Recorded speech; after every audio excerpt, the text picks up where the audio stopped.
Good morning everyone. Ayan, magluluto po tayo ng for lunch. Ginisa ko muna po ang giniling na baboy. Tapos ayan, nilagay ko na ang bawang sibuyas.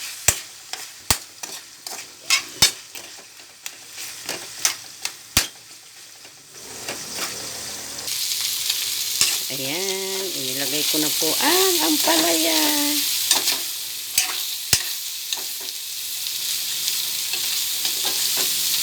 Palalambutin natin muna. Ayan.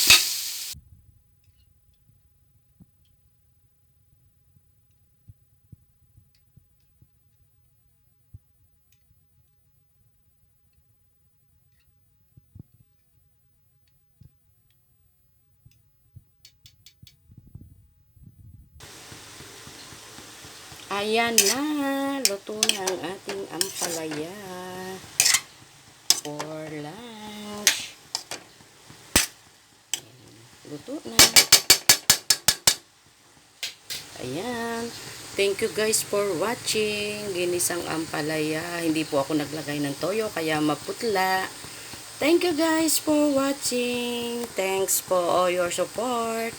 Bye. God bless us all.